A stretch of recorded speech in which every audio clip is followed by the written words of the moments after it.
औज़ुबिल्लाहिमिनश्शैतानिर्रजीम बिस्मिल्लाहिर्रहमानिर्रहीम। Welcome back to my YouTube channel. तो जैसे कि आप सबको पता है कि ईटा ने क्वालिटी चेक फ़ेज़ 2 का ऐलान कर दिया है। तो आप सब लोगों का जिनके टेस्ट चाहे दिसंबर में हुए हैं या जनवरी में हुए हैं, ईटा ने ये वज़ाहत भी कर दी है जिनके टेस्ट जनवरी में हुए हैं या दिसंबर में हुए हैं तो उन सब का फ़ेज़ 2 जो उनका हुआ है उनका क्वालिटी चेक 24-25 जनवरी को होगा और 20 जनवरी को आपको रोल नंबर स्लिप्स मिल जाएंगी, वहाँ से आप डाउनलोड कर सकते हैं। आज के हमारी जो वीडियो का टॉपिक है वो ये है कि आया फ़ेज़ 2 में 30% वालों को बुलाया जाएगा, 50% वालों को बुलाया जाएगा। और इसमें बुलाया तो 30% से लेकर 50% वालों को बुलाया जाएगा, 30% वालों को बुलाया जाएगा, क्योंकि ईटा ने जो जारी किया है नोटिस उसके अकॉर्डिंग 30% से ऊपर जितने भी लोग हैं CBT फ़ेज़ 2 में उन सब का क्वालिटी चेक होगा। तो अब हमने ये देखना है कि आया 30% वालों को भी सिलेक्ट करेंगे, 50% वालों को भी सिलेक्ट करेंगे, इन दोनों को मिला के सिलेक्ट करेंगे, पहले किसको सिलेक्ट करेंगे। तो सबसे पहले हम बात करते हैं CBT फ़ेज़ 2 की। आज की वीडियो जो बंदा पूरी देखेगा उसको सारे मामलात हल हो जाएंगे, सारे मसले उसके हल हो जाएंगे। फ़ेज़ 2 फ़ेज़ 1 सरप्लस सारे मसले मैं इस वीडियो में हल करूँगा। और मैं आखिर में आपको ईटा के डायरेक्टर की प्रेस कॉन्फ्रेंस सुनाऊँगा जिसमें उन्होंने बताया है कि किसको पहले सेलेक्ट किया जाएगा।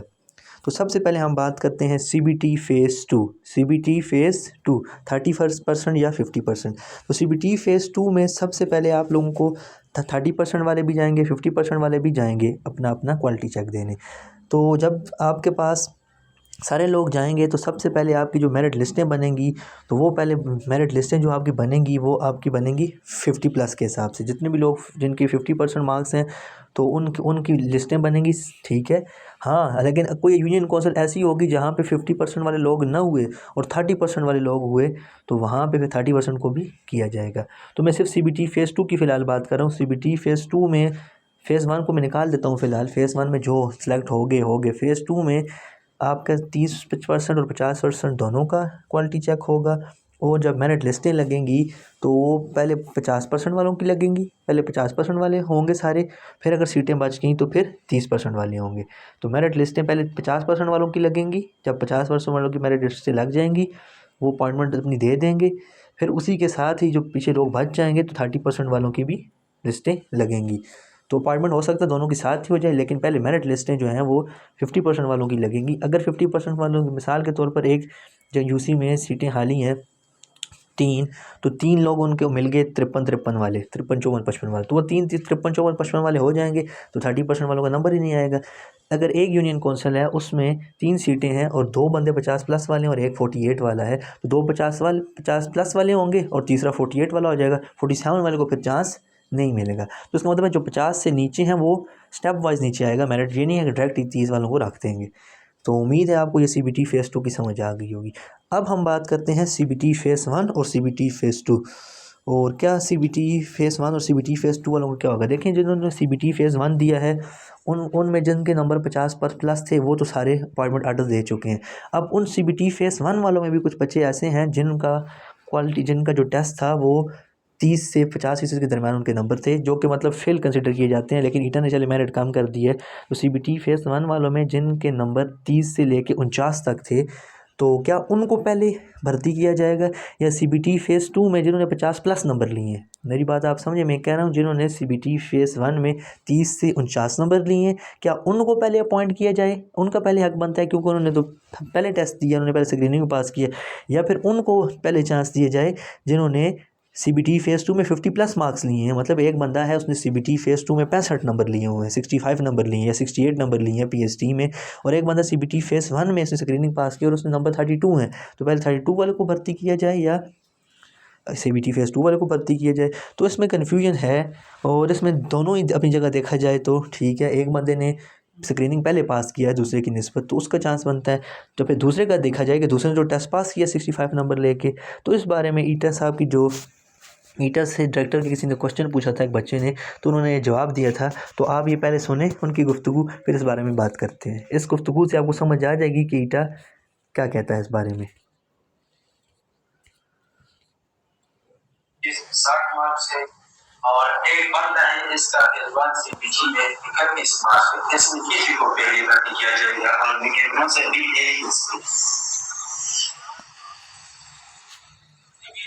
फ़ेज़ 1 वाला जो है वो आपका उसको प्रेफरेंस दी जाएगी। उसकी वजह यह है कि फेज 1 वाला आप फेज 2 के हैं, तो फेज 2 आपने जो वो स्क्रीनिंग टेस्ट फेल किया हुआ है, उसने स्क्रीनिंग टेस्ट पास किया हुआ था और मेरिट जो है वो उसको जो है वो हमने रिड्यूस कर दिया। तो फेज 1 के जो उम्मीदवार हैं उनको जाहिर है कि प्रेफरेंस दी जाएगी। जी मैडम, आप कोई इसके बारे में सर मैं ऐड करूं कुछ? जी जी बिल्कुल।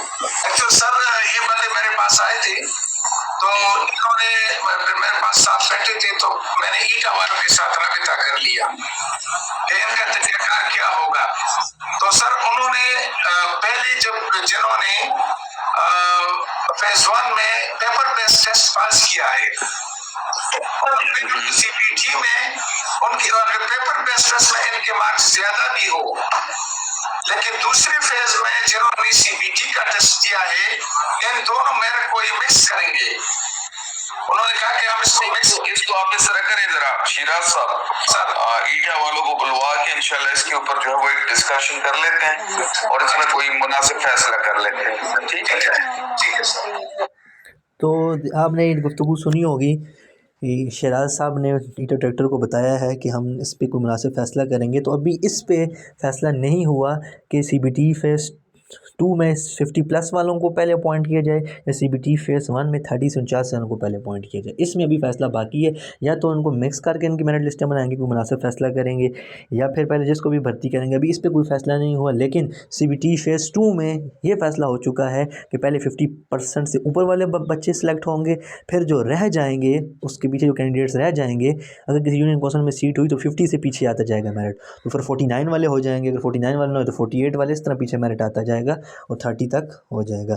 उम्मीद है आपको समझ आ गई होगी। अगर आपके भी कोई कन्फ्यूजन है सीबीटी फेज़ 1 फेज़ 2 सरप्लस किसी किस्म की, तो आप मुझसे इस बारे में पूछ सकते हैं।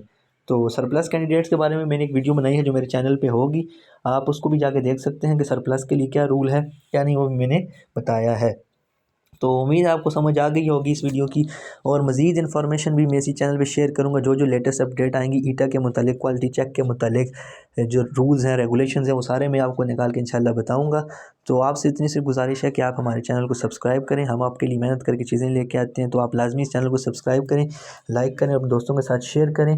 और उम्मीद है मैंने कोशिश की है कि आपको सारी बात समझ आ गई होगी। अभी भी जिसका क्वेश्चन है वो कमेंट सेक्शन में पूछ ले, तो मैं उसको ज़रूर जवाब दूँगा। लाइक शेयर सब्सक्राइब लाजमी करें। खुदा हाफिज़।